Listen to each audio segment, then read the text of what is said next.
Bienvenidos a todos y saludos a cada uno de los que están en esta mañana compartiendo pues un momento con este programa y con los que estamos aquí acompañándoles. Creo que por una horita del día vamos a estar con ustedes a lo largo de esta mañana y bendecidos, por eso les saludamos, les damos gracias por estar en sintonía con este medio, con esta radio, televisión. Así es que Dios les bendiga. Gracias por estar ahí. Y bueno, seguramente que vamos a hablar de un montón de cosas. Tendremos un montón de...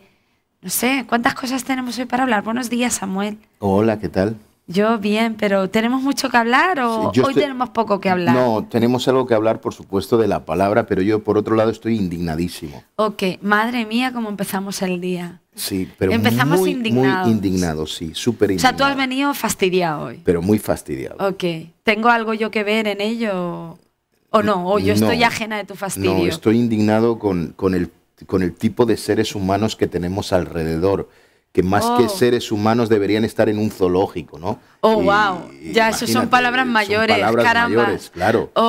Ya. O sea, madre mía, No. No me voy a meter en tu batalla. Escucha, cuando me exprese, todo el mundo me va a entender, sí. ¿vale? Pero, recoge el móvil que se te ha caído y pero estoy indignadísimo vale. y bueno, y es lo que vale, tú estás fastidiado. Tú estás fastidiado y quieres que el mundo mundial sepa que tú hoy estás indignado. Me parece bien, pero raramente este hombre viene indignado. Entonces, sí, por una vez que viene, ¿qué te ha pasado, Samuel? Bueno, mira. Yo voy a hacer la pregunta del millón. Sí. ¿Qué te ha pasado? La semana pasada hubo en televisión, todo el mundo lo vio. Ya, bueno, y ya sé por dónde vas, amigo. Ya sé por dónde vas. Sí, y señora. Si tú a mí me tocas las palmas, yo me conozco, Samuel. Tú me tocas las palmas, Samuel, y es que como estamos en Murcia, claro, voy a decir Samuel, porque así lo dicen los murcianos, sí. ¿no? Yo soy murciano, pero... Por eso, pero tú sabrás, pero se no, dice así, Samuel. Yo no sé hablar como los murcianos. Perdón, cualquier murciano que nos esté escuchando y en nací esta en Murcia, mañana, se dice Samuel, o sea... Y viví en la alberca, pero no... En la alberca, qué pena. ¿Cómo has podido perder tus raíces así? No, yo no he perdido... Mira, ahora me indigno yo. ¿Cómo has perdido tus raíces? Mis raíces no, que no hable como un murciano no. Eso es perder sus raíces. Es como un colombiano que venga de Colombia y pierda su acento hermoso colombiano, un argentino que pierda su acento argentino. Es perder tus raíces. No, hombre, no. Por favor, tienes que hablar. Bueno, yo estoy indignado y lo voy a contar, ¿vale? Venga. La semana pasada hubo una entrevista entre el famoso Risto Mejide. Todos saben quién es y si me están escuchando. Todo el mundo odiamos a Risto Mejide, ¿verdad? pero luego le tenemos un cariño. Le aplaudo con las orejas a este hombre, ¿no? Con las orejas solo. Pero y estaba entrevistando y perdonen que yo no me meto en política, pero tengo que decirlo porque es uno de los fundadores de Ciudadanos. ¿De acuerdo? O los ideólogos, ¿no? Lo de los ideólogos que se llama Arcada Espada. No, pues Samuel, se llama... O sea, ¿qué tendrá que ver su apellido y la madre que lo trajo a este mundo? ¿Qué tendrá que ver con su ideología? Pero es que no tiene otro nombre que una arcada, ¿no? Pero su nombre es Perdonen, pero no estoy dejando de expresar el amor de Dios. O sea, si hoy tengo que mostrar mi amor, se lo voy a mostrar a lo que se lo voy a mostrar. Pero bueno, este hombre... Qué barbaridad. Estás indignado, indignadísimo. Bueno, él comienza a decir que habría que criminalizar a los padres que dan a luz niños con síndrome de Down, ¿de acuerdo? Y él dice que porque no son seres humanos, es lo que él dice, porque son No, porque son tontos. Sí, porque son tontos. Por eso no son porque son tontos y enfermos. Vale, eso es lo que ese tipo dice, ¿de acuerdo? Fíjense las ideologías que tenemos metidas en nuestros gobiernos y estamos hablando de España, no hablamos de Estados Unidos, no hablamos de China, no hablamos de Arabia Saudí, estamos hablando de España, ¿de acuerdo? Y este hombre empieza a decir que habría que meter en la cárcel a los padres que tienen un hijo así. Que los hijos que nacen enfermos tienen todo el derecho del mundo a denunciar a sus padres, ¿vale? Y que además, como la sociedad, también tendríamos derecho a pedirles... a poder denunciarles y a pedirles responsabilidades económicas y penales a la gente que, sabiendo de antemano, porque así se lo habría dictaminado un médico, que a pesar de saber que el niño va a nacer mal, se atrevían y tenían como que la desfachatez de, a pesar de que el médico le diga que el niño viene enfermo, den a luz y le den vida a ese niño enfermo. De hecho, nosotros hemos dado muchas consejerías a parejas que nos han venido, que nos ha dicho, mira, el médico ha dicho que tenemos que abortar. Y nosotros le hemos dicho, no aborte. Tranquilo, vamos a orar, vamos a creer que todo va a salir bien. De hecho, hasta ahora todos han salido bien, pero no han abortado, ¿de acuerdo? Porque ellos buscan hacer eso, aunque no tengan pruebas de que algo mal va a salir, ellos buscan hacer esto. Entonces, que te doy un dato, ¿sabes? No sé si lo sabes, es más barato practicar un aborto que practicar un parto. Sí, ¿vale? Sí, ya Entonces, lo sé. por eso están buscando más el aborto, ¿de acuerdo? Están buscando quitarse a todos estos niños de encima. Tengo que decir un dato que nosotros sabemos, es que en el año 2018 no nació un solo niño con síndrome de Down en la Comunidad de Madrid. Ahora, ¿por qué no nacieron? ¿Porque la medicina ha avanzado o porque se han practicado abortos? Sí. ¿Vale? Usted responda esa respuesta, que es bien sencilla de responder, ¿de acuerdo? Bueno, total, la entrevista continuó con, búsquenla en YouTube, está en Facebook. Bueno, en redes sociales. En nuestro muro sí. está, lo hemos compartido. Sí, hay un montón de gente que está compartiendo, este Y Risto confronta a este tipo, a la Arcadia Espada, y finalmente traen un vídeo de un papá con su niño síndrome de Down, pues haciéndonos reír a todos, pasando un buen rato, demostrando que es un niño completamente normal, ¿de acuerdo? Que ha nacido con una situación, pero que es un niño completamente normal. Y luego finalmente sale el padre del niño a ese pequeño atril que tienen ahí, ese púlpito pequeño, para decirle a este hombre que lo que estaba diciendo era una locura. Sobre todo con una falta de humanidad y una falta de muchas cosas, ¿no? El hombre casi estaba llorando, ¿de acuerdo? Y llega a un punto la conversación donde Risto le pide, por favor, un poco de respeto hacia los niños que tienen síndrome de Down y los padres que hacen este esfuerzo por darle salud, ¿no?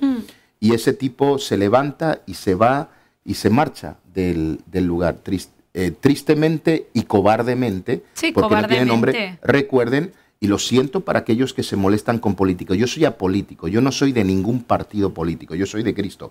Pero este es uno de los fundadores de Ciudadanos. O sea, tengan en cuenta por dónde van los pensamientos, ¿de acuerdo? Y finalmente Risto le invita a marcharse del programa y se marcha, etcétera, etcétera, ¿no? Luego me encontré con algo que quiero decir que me pareció hermoso y me gustaría leerlo. Y yo sé que va a tomar un tiempo, pero en el periódico ABC, en La Vanguardia, en diferentes lugares. Evidentemente se han levantado muchas ampollas. ¿Qué quiero decir? Es obvio que en nuestra sociedad pues hay niños y hay adultos que tienen síndrome de Down y de hecho están sacando adelante la sociedad. Sí, o sea, desgraciadamente los que le ponemos barreras e impedimentos somos aquellos que nos llamamos inteligentes. Bueno, ¿vale? nosotros en nuestra iglesia tenemos una mamá que tiene un niño con síndrome de Down. Ese niño es espectacular. Ay, sí, pero él es bello. Espectacular. O sea, él es bello. El tipo es increíble. Uno de estos días voy a hacer un vídeo porque me parece increíble, sí. ¿no? Entonces, no, y para los que hemos trabajado con ellos o hemos estudiado. Bueno, tú has trabajado con ellos. Sí, para los que somos educadores de este tipo de personas, ¿vale? Nos encontramos con una realidad completamente distinta a la que muchos nos quieren hacer ver, hasta los propios médicos. O sea, nos encontramos con una realidad tan diferente a los diagnósticos que son capaces de dar médicos cuando la mamá está embarazada y a lo mejor tiene una alteración genética, porque eso es lo que tienen los niños con síndrome de Down, y cuando simplemente por eso les dicen que tienen que abortarlos, que mejor los aborten. Y cuando esos niños hay padres que se atreven a traerlos a la vida y luego los depositan en manos de los que nosotros nos llamamos educadores especiales, nos damos cuenta de una realidad tan diferente a la que la sociedad nos quiere imponer y una realidad tan distinta a esa mentalidad selectiva, tan agresiva y tan odiosa. Son niños capaces de desenvolverse, desarrollarse, inteligentes.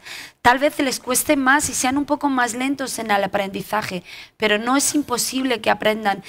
tienen creatividad, tienen Totalmente. ilusión, son avispados, son chispeantes. Si hay alguien avispado, por Dios, es un niño así. ¿Por qué? Porque tienen que buscarse la vuelta. Me pregunto algo, en tono gracioso, ¿no? Pero me pregunto algo, ¿por qué el Señor te entrenó para ser pastora con niños de síndrome de Down, no? Eso es otro asunto, ¿no? Ese es otro asunto. Pero me gustaría leer este... Porque fíjate, en la iglesia hay más tontos de los que te encuentras en... No, pero... mira, esto lo escribe un padre que tiene un hijo de síndrome de Down, se llama Ramón Pina, y me gustaría leerlo y tomar este tiempo para leer, porque como cristianos, escuche, a lo mejor usted diciendo, pero esos pastores en vez de hablar de la Biblia, ahora vamos a hablar de la Biblia, pero tenemos que reivindicar la vida, reivindicar todas estas cosas, o sea, vivimos en un mundo donde nuestros gobiernos quieren matar a los ancianos a través de la eutanasia, matar a los niños a través del aborto, matar a los del síndrome de Down a través del aborto y eliminar todo aquello que es vulnerable delante de nuestros ojos. O sea, sí. Es increíble. Esto es, y como cristianos tenemos que pegar un golpe en la mesa y un golpe con un par de narices, con amor, pero con un par de narices. O sea, Cristo se metió en el templo y lo dijo muy claro, tiró las mesas de la cambista y déjenme decir una cosa, sí. Lo hizo en amor. Lo que pasa que creo que los cánones de belleza, los cánones de inteligencia, los cánones de normal, son diabólicos. Los cánones de qué es bueno, qué es malo, qué es válido, qué no es válido, qué es inteligente, qué es tonto, como se atrevía este hombre a decir. Esos cánones están tan corrompidos por la maldad y por el egoísmo del corazón del hombre fuera de Dios, que nosotros como cristianos no podemos consentir que esos sean nuestros cánones. No podemos consentir que nos digan que ciertas medidas es lo que es bonito y aceptable, que nos digan que cierto patrón de inteligencia, porque entonces lo encontramos en las escuelas. Sí. Si tú no tienes ese canon de aprendizaje y esa velocidad de aprendizaje, enseguida te ponen en diversificación. Bueno, esto es lo que pasó con los nazis. Los nazis hicieron una matanza selectiva de gente. Empezaron a hablar de la genética, que los judíos tenían una genética diferente, que los síndromes, porque mataron a muchos, nadie habla de eso, mataron a gitanos, judíos y personas con deficiencias y síndrome de Down. Entonces, eso nadie habla, pero esto es lo que hace el nazismo. Y ese nazismo lo tenemos metido en nuestros gobiernos, lo tenemos metido en nuestros partidos políticos. Lo tenemos cuando escuchamos, por ejemplo, y no me voy a meter con los independentistas que hagan lo que quieran, pero hay una de ellas que dice que la genética de los catalanes es diferente a los de los españoles y cosas de esas, ¿no? Sí, bueno, estupideces varias, ¿de acuerdo? Sí. Eso nace en el rollo ese de que venimos del mono, de ahí sale todo, señores. Todos tenemos la misma genética, ¿de acuerdo? Somos hombres o mujeres, ¿de acuerdo? Y todo lo demás es igual. No hay diferencias de raza, de color, de nada, ni siquiera de una deficiencia de... Pero quiero leer lo que escribió este hombre, Ramón. Sí, léelo. Sobre su hija, ¿de acuerdo? Y quiero tomar este tiempo porque este tipo de gente se lo merece. Y desde luego a todos los que tenéis un hijo con síndrome de Down, que le estáis dando adelante con la vida, oye, os aplaudimos, sois gente increíble, ¿de acuerdo? Sois gente impresionante, o sea, y vuestros hijos son increíbles también, o sea, yo puedo pasar un día antes con un muchacho con síndrome de Down que con el Arcadi ¿de acuerdo? O sea, claramente. Pero miren lo que dice la carta. Dice, ¿cuánto tengo que pagar por la vida de mi hija? Es la pregunta y el título de esta carta que escribe este padre. Dice, anoche le vi en el programa de Chester hasta que el director decidió echarle.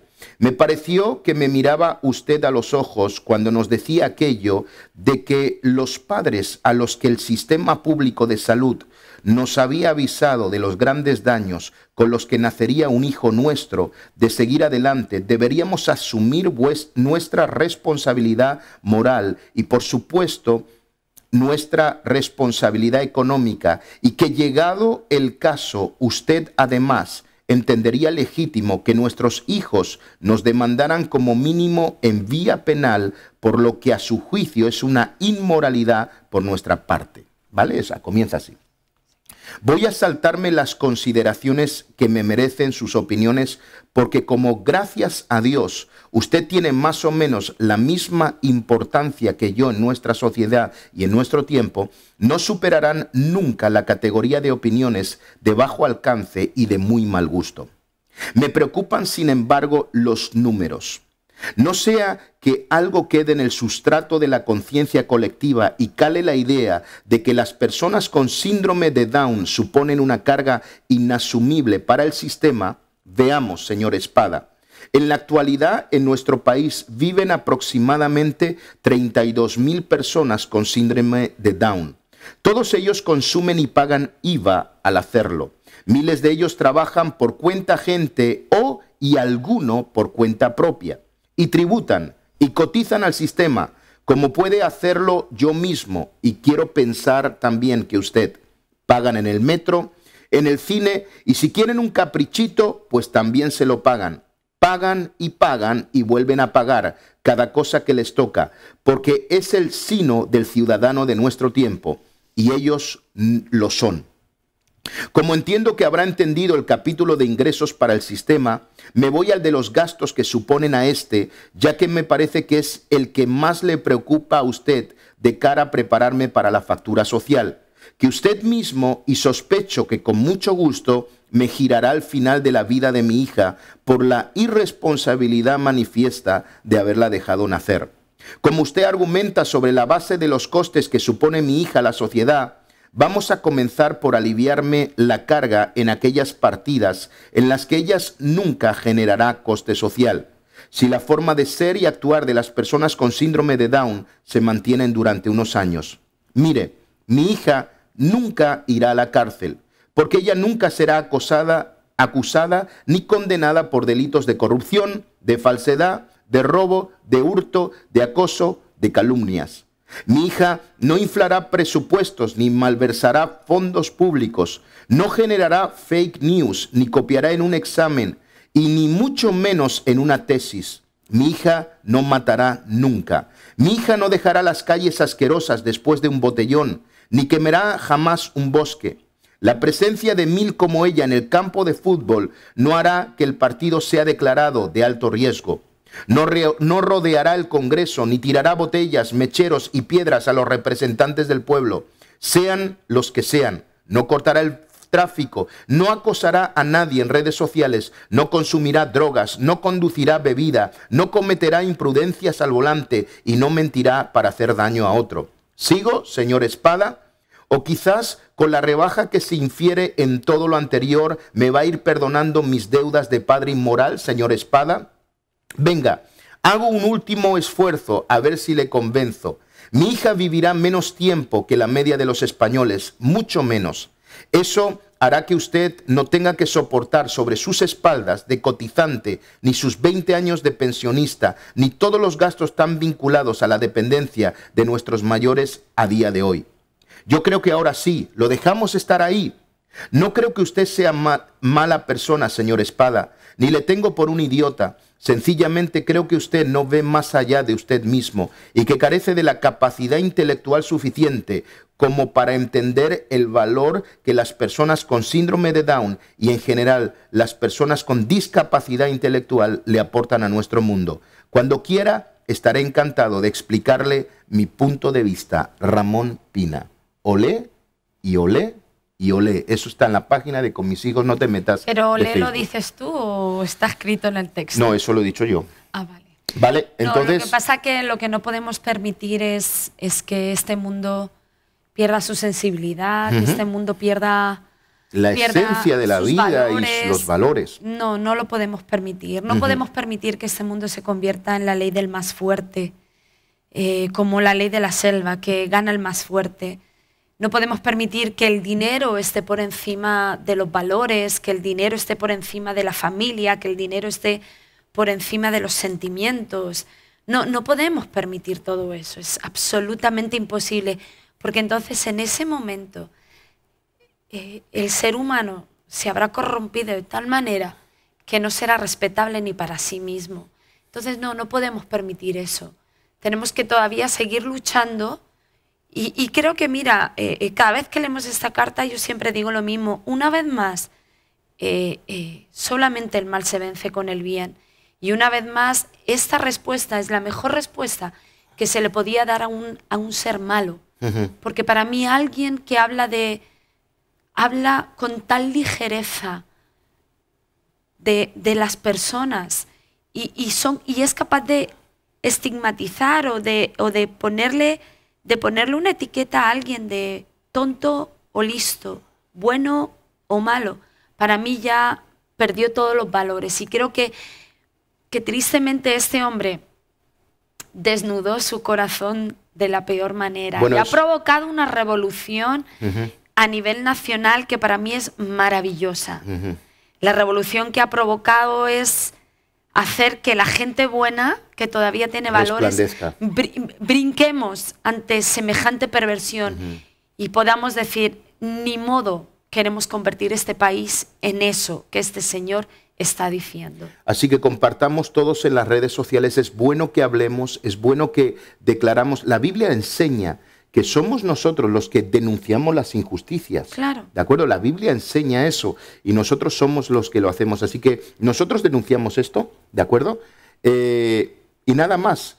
Creo que los muchachos y muchachas, ya hombres y mujercitas con síndrome de Down, son gente maravillosa. Ojalá los que nos llamamos inteligentes tuviéramos el poder de superación que esta gente tiene. Efectivamente. Tuviéramos la capacidad de superarnos, de querer aprender, de no.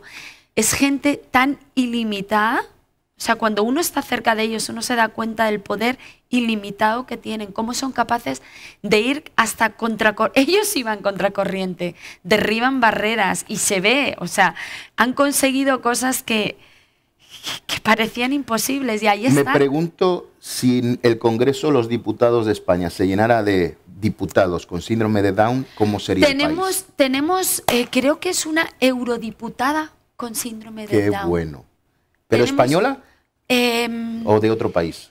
¿No recuerdas? No recuerdo, pero tenemos una eurodiputada. Bueno, ya vamos avanzando, ¿de acuerdo? De los 750 que hay uno. Escúchame, cierra los ojos y óyela hablar. Sí, es increíble. Cierra los ojos y óyela hablar, que le da unos bofetones.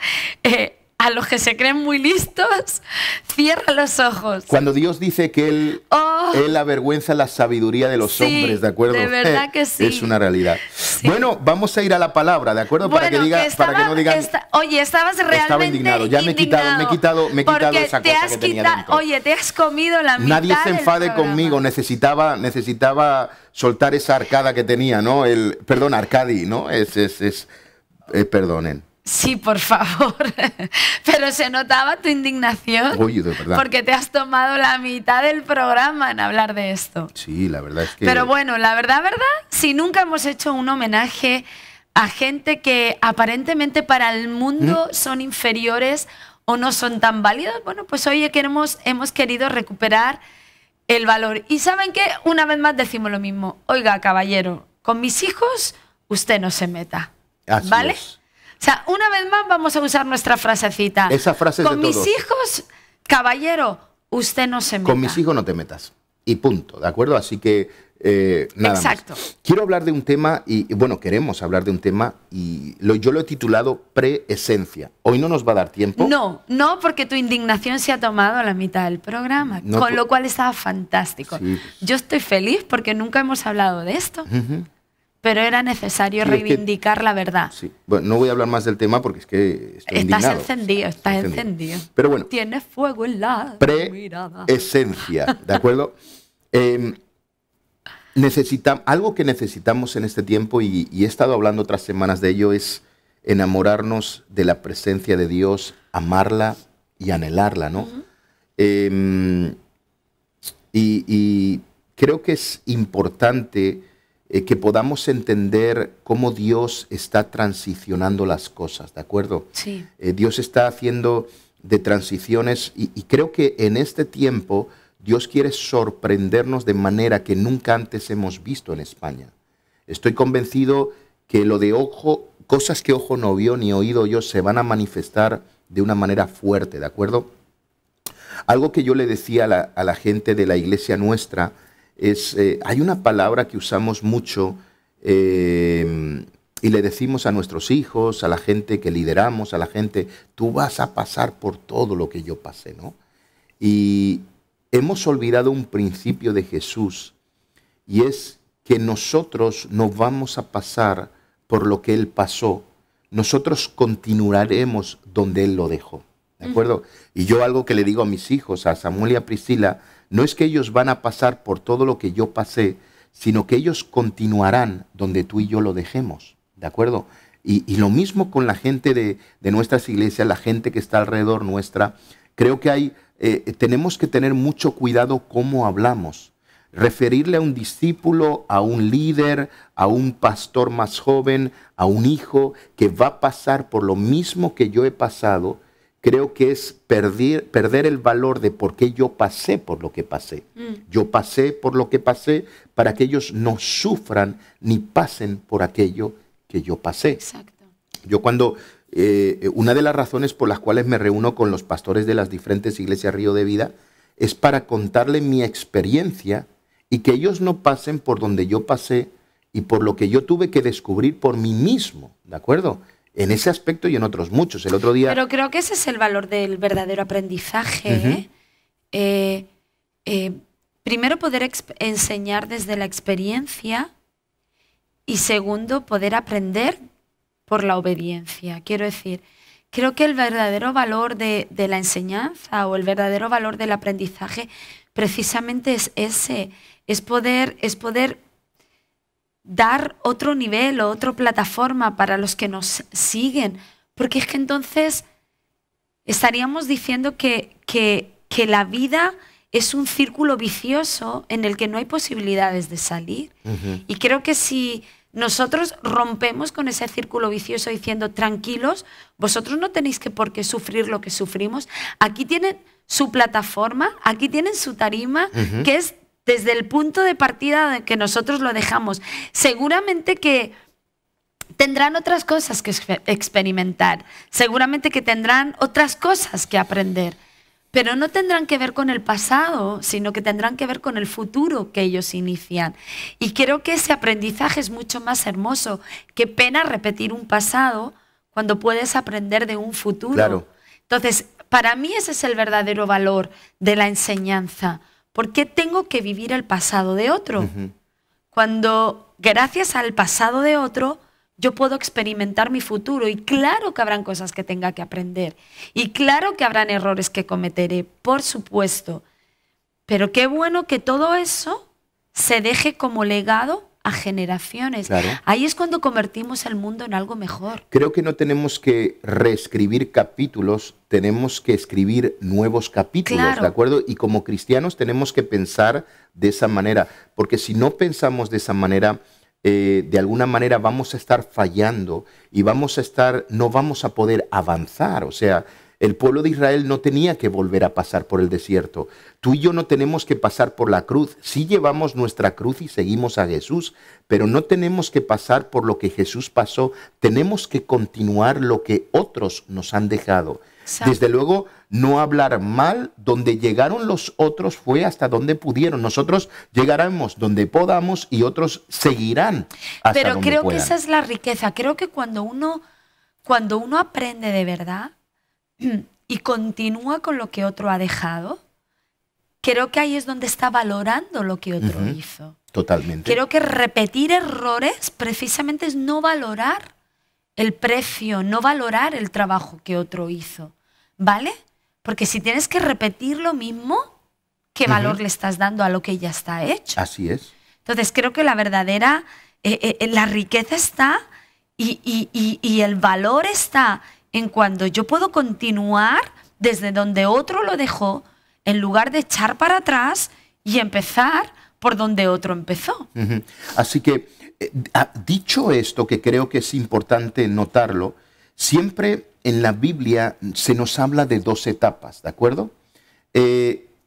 No hay una mejor o una peor.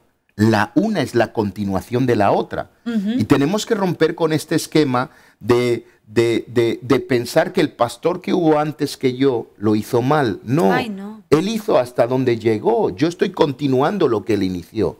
¿De acuerdo? Y cuando mañana otro venga detrás nuestra, va a seguir lo que nosotros estamos haciendo, ¿no?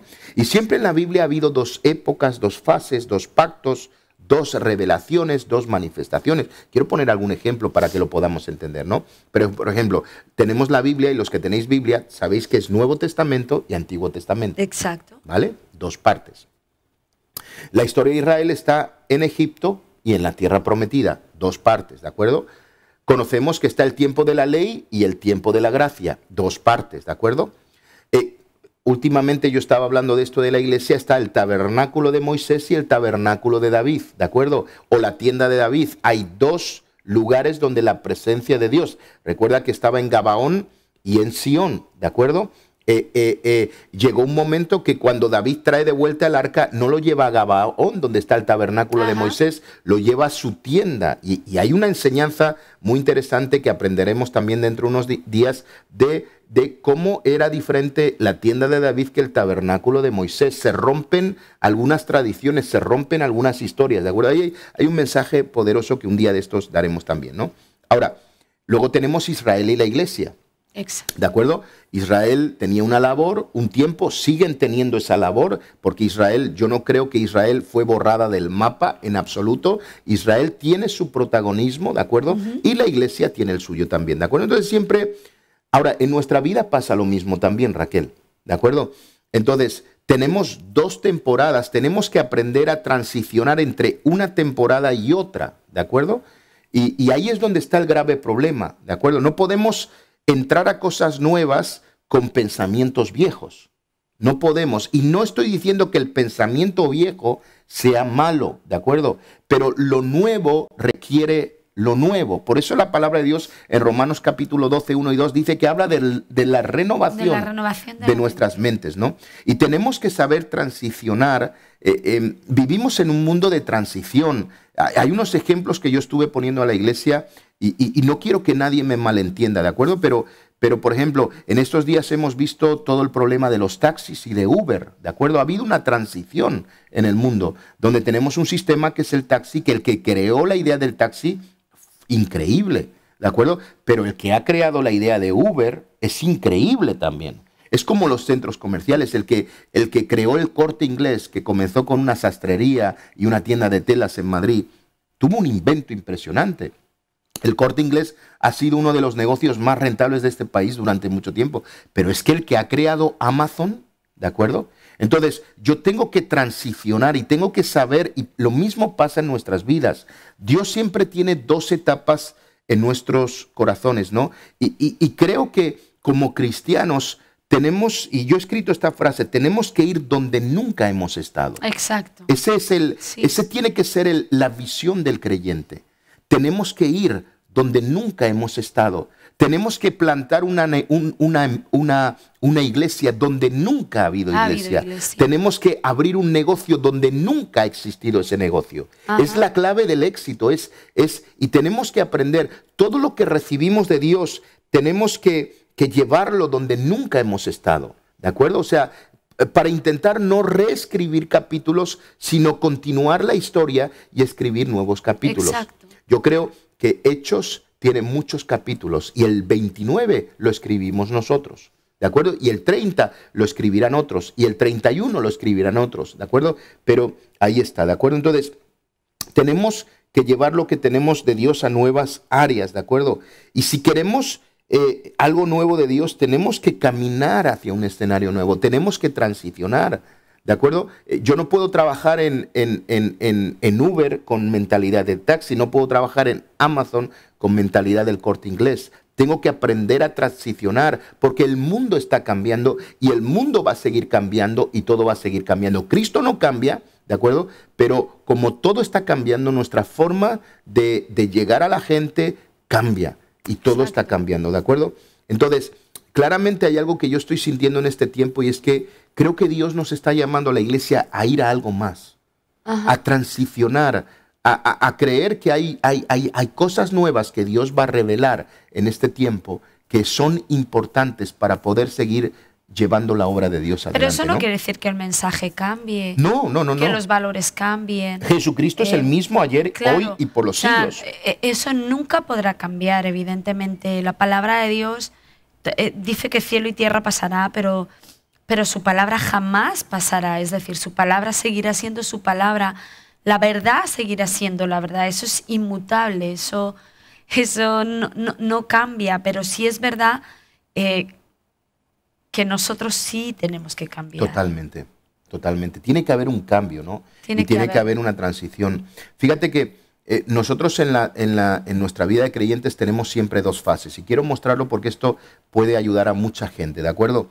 En la fase primera, Raquel, aprendemos el precio de la salvación. Sí. El precio de lo que Jesús hizo por cada uno de nosotros, lo que le costó. Todos pasamos esa fase en la vida de creyentes, ¿de acuerdo? Pero en la fase 2 aprendemos el efecto de la salvación. O sea, ¿cuál fue el efecto de la salvación? ¿Qué es lo que tiene que provocar en mi vida? ¿De acuerdo? Lo pongo de otras... O sea, quiere decir que en la parte 1 vemos mucha sangre, en la parte 2 vemos mucha adoración. O sea, en la parte 1 hablamos del sacrificio, de la sangre de Cristo. En la parte 2 de nuestras vidas adoramos. El efecto de la salvación es que lo que Jesús ha hecho en mi vida tiene que provocar en mí una adoración interminable. Claro.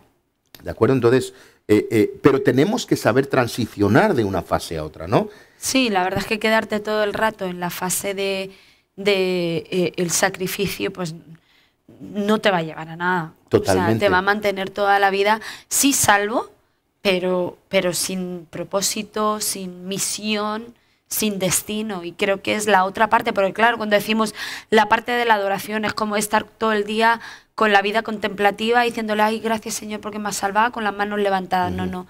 La fase de la adoración creo que te lleva a una fase de servicio, de responsabilidad, de rendición, de entrega, porque todo eso es adoración. O sea, todo eso es adoración. Puede ser que la primera fase, la fase del sacrificio, sea una fase donde yo veo a Jesús como mi Salvador, como mi Redentor, pero tiene que haber una parte 2 donde yo me implique y me implique mi vida, implique todo lo que soy. ¿En qué? En hacer real esa salvación. Fíjate que en la primera fase de un cristiano nos pasa lo que pasaba en el tabernáculo de Moisés, que una persona iba una vez a adorar. Claro. ¿De acuerdo? El tabernáculo de David, las cosas cambian y la gente comienza a adorar diariamente a Dios. ¿De acuerdo? Claro. Lo mismo pasa en nuestras vidas. Nuestro comienzo en vida cristiana es de domingos. Sí. ¿De acuerdo? Pero no podemos quedarnos así. No. Tenemos que transicionar y darnos cuenta que Dios no me llamó a adorar un domingo, Dios me llamó a adorar todos los días de mi vida. Y le adoramos a Dios no solamente cantando, no solamente orando, leyendo su palabra, sino sirviendo también y teniendo comunión con el cuerpo de Cristo, ¿no? Claro. Son transiciones, ¿de acuerdo? Fíjate que en la primera fase de la vida cristiana aprendemos lo que Jesús hizo, pero en la segunda fase aprendemos lo que nosotros podemos hacer. Exactamente. ¿De acuerdo? Creo que hay una importancia clave en nuestras iglesias hoy, y yo el otro día estaba estudiando un buen estudio sobre eso, pero la gente hoy depende mucho de sus pastores, cuando lo que tienen que hacer es depender mucho de Cristo. Exacto. ¿De acuerdo? ¿Por qué? Porque no llegamos a todo el mundo. No podemos atender a todo el mundo, pero si yo como pastor puedo enseñarle a una persona que usted puede orar por sanidad, que usted puede declarar la bendición de Dios en su casa, que usted tiene lo mismo que yo tengo para ver esos milagros de Dios, voy a poder hacer transicionar a esa persona desde de lo que Jesús hizo por mí a entender que yo puedo hacer mucho también en el nombre de Jesús. Y que luego si ese cambio no acontece en la vida de un cristiano, termina deformándose. O sea, sí o sí tiene que haber esa transformación, sí o sí tiene que haber ese cambio de la parte del sacrificio a la parte de la adoración. Si no existe ese cambio, de verdad, la gente termina deformada y termina estancada, y eso les lleva a una insatisfacción espiritual tan grande que por más buen pastor o por más buen líder que tú puedas llegar a ser, nunca le va a satisfacer. ¿Por qué? Porque sí o sí tiene que haber ese cambio. Totalmente. Fíjate que cuando uno tiene que transicionar, ¿de acuerdo? Cristo lo hizo todo por nosotros, pero ahora yo soy real sacerdocio, nación santa, pueblo adquirido por Dios para anunciar las virtudes de aquel que nos llamó de las tinieblas a la luz admirable. Nota algo, el evangelismo es adoración. Que no podemos ser toda la vida demandantes. No. O sea, hay gente que prefiere quedarse toda la vida siendo demandantes, que Dios haga y que los demás hagan. Y claro, ¿por qué pierden la fe? Porque la fe no es demanda. O sea, la fe se entrega. Se entrega. O sea, la fe no es demanda y cuando evidentemente todo tiene sus pasos, como estamos diciendo. Y es cierto que la fe primero tiene que ser alimentada, tiene que ser cimentada, tiene que ser arraigada. Y ese es el momento donde tú empiezas a conocer a Dios, donde eres enseñado, instruido, donde eres cuidado, pero llega un momento donde tu fe tiene que morir. Para dar vida. Totalmente. Y si no sucede, se muere. Fíjate que en la primera fase de la vida cristiana es Dios el que habla. Pero en la fase 2 tenemos que ser nosotros los que hablamos. Claro. O sea, déjame explicar esto. Aquí quiero pararme un instante, ¿de acuerdo? Nosotros tenemos que articular el sonido, porque la gente dice, no, yo estoy esperando que Dios haga algo. ¿De acuerdo? Y es un gran error. Dios lo va a hacer si yo articulo el sonido. Tenemos que empezar a articular sonidos que van a ordenar las situaciones que estamos viviendo. Eso enseña la palabra de Dios. ¿Qué pasa? Yo lo estoy diciendo de una manera técnica. Tenemos que comenzar a articular sonidos para que todo se ordene. ¿De acuerdo? No olvidemos, fíjate, Raquel, que hay una similitud entre el silencio y la oscuridad. Sí. Fíjense, la oscuridad son las tinieblas, la oscuridad es falta de luz. Sí. ¿De acuerdo? Pero el silencio es falta de sonido. No se puede medir la oscuridad ni el silencio. La oscuridad se rompe con una luz muy pequeña. El silencio se rompe con un sonido muy pequeño. Tenemos que tener mucho cuidado porque las tinieblas y el silencio es lo mismo. ¿De acuerdo? Sí. No nos olvidemos que todo lo que Dios hizo, lo hizo a través de la voz. El mundo fue creado y nosotros hemos sido creados porque alguien habló, no pensó. Y cuidado con esto. Yo soy de los que creen que hay que orar en voz alta. Yo soy de los que creen que hay que leer la Biblia en voz alta. Yo creo que soy de los que creen que hay que hablar y no pensar. Porque el pensamiento no afecta al mundo natural, pero la voz sí. Exacto. ¿De acuerdo? Recuerden la historia de Lázaro. Lázaro estaba muerto 4 días, apestaba a muerto. Su familia estaba llorando y Jesús habló y dijo, Lázaro, sal fuera. ¿De acuerdo? Articuló sonido, no lo pensó. No se puso a orar así y decir, Señor, que Lázaro salga en el nombre de Jesús. No hizo nada de eso. Ordenó, Lázaro, sal fuera. ¿De acuerdo? Y yo siento que hay muchas cosas que en nuestras vidas se están muriendo porque no estamos hablando. Y tenemos que articular sonidos para que toda nuestra situación se ordene. Hay finanzas que se tienen que ordenar porque tienen que haber voces que articulen los sonidos para que suceda. Hay gente que tiene que ser sanada. Me parece muy interesante que Jesús nunca oró por un milagro de sanidad. Él siempre habló sanidad a la gente. Claro. Y creo que hay algo poderoso en esto y tenemos que transicionar de que Dios nos habla, ¿de acuerdo? Ahora Dios nos habla y nosotros hablamos.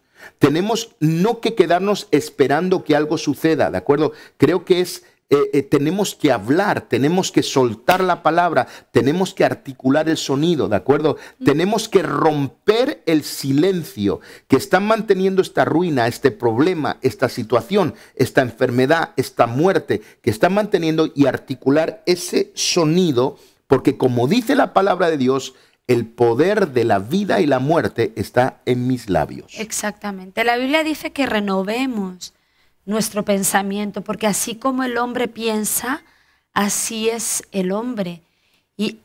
Pero la Biblia dice, en cuanto al pensamiento, que lo renovemos, ¿vale? Pero también habla de la palabra. Y la palabra es la que crea vida, ¿vale? La palabra es la creadora de vida, pero no el pensamiento. Entonces, yo quiero dejarles una frase aquí a cada persona porque tampoco nos queda mucho tiempo, ¿no? No. Pero introducirles a lo que vamos a hablar la semana que viene, pero si abres la boca, tu situación va a cambiar. Exacto. Yo quiero hablarle a personas que están pasando por una situación difícil. Tienes que abrir tu boca. El otro día yo estaba pasando por un problema y estaba en mi cuarto de oración pidiéndole al Señor que cambie el problema, que cambie la situación, y empecé a hablarle a la situación. ¿De acuerdo? Y a veces se nos olvidan, pero si abrimos la boca, la situación cambia. Y necesitamos... Bueno, la Biblia lo dice, ¿no? Dice, le diréis a este monte, le diréis no algo. pensaréis, Claro. no oraréis, le hablaréis. Y la Biblia dice, le diréis al monte, échate, y cuando llegó la tormenta, Jesús le habló a la tormenta. Eso es específicamente, literalmente, lo que la Biblia escribe, que Jesús le habló a la tormenta. No le habló a los discípulos, le habló a la tormenta. No oró por la tormenta. Fíjate que cuando tenemos problemas, y usted que me está escuchando va a poder entender lo que le estoy tratando de decir, pero cuando usted tiene problemas, usted se queda en silencio. ¿De acuerdo? Cuando usted va a su iglesia, va a su trabajo, y usted está pasando por problemas, la primera, ¿cómo se dice? La primera expresión o el síntoma que tiene es silencio. De hecho, todos sabemos que a alguien le está pasando algo cuando está en silencio. De todas maneras, si dicen que el silencio es síntoma de soledad, que el silencio es el síntoma de la gente que se siente sola o que vive en soledad, el síntoma es el silencio. Efectivamente. Entonces, el silencio es la manifestación de que algo nos está pasando. Y qué curioso que sea el silencio. Fíjate cómo el diablo obra o el diablo trabaja. Claro, luego ten en cuenta que cuando tú guardas silencio, tú le estás dejando poder a tu mente, es decir, a tus pensamientos. Y no hay nada que esté combatiendo el pensamiento. Con lo cual, imagínate, si el pensamiento no está siendo de Dios, estás dejando un campo abierto. Totalmente. Entonces, fíjate cómo el diablo opera en nuestras vidas. Claro. A través del silencio nos quedamos callados cuando todo lo que tenemos que hacer es abrir la boca. En el nombre de Jesús yo declaro que esta situación cambia. Yo le hablo a las finanzas, yo declaro en mi trabajo, yo hablo a mi trabajo, hablo sobre mi familia, yo rompo este ambiente de opresión y tienen que hablar. Yo declaro que todo lo que está muerto se levanta. Exacto. Tenemos que hablar. Y tenemos que romper el silencio. Así como una luz, si esto estuviera oscuro, una pequeña luz rompería las tinieblas, tu boca puede romper el silencio que tiene que ver mucho con las tinieblas. Entonces, no permitas que el diablo te robe lo que Dios te ha dado. No permites que el silencio le dé potestad a que el enemigo siga gritando que vas a estar en ruina, que te vas a divorciar, que tu familia se va a perder, que tus hijos les va a pasar esto, que te van a echar del trabajo. No permitas que el diablo grite más fuerte que tú. Tú tienes que levantar tu voz ahí donde estás y decir, en el nombre de Jesús, yo declaro que mi vida está en la mano de Dios. Yo declaro que todo lo que emprenda me saldrá bien. Yo declaro que Dios me lleva de su mano, que vivo en victoria en el nombre de Jesús y que tengo toda la autoridad. Tenemos que hacerlo, porque si abres la boca, la situación cambia. Exacto. Fíjate qué sencillo, ¿de acuerdo? Así que vamos a orar. La semana que viene lo que yo quiero hablar, así como hemos hablado de dos fases, hay dos fases de la presencia de Dios.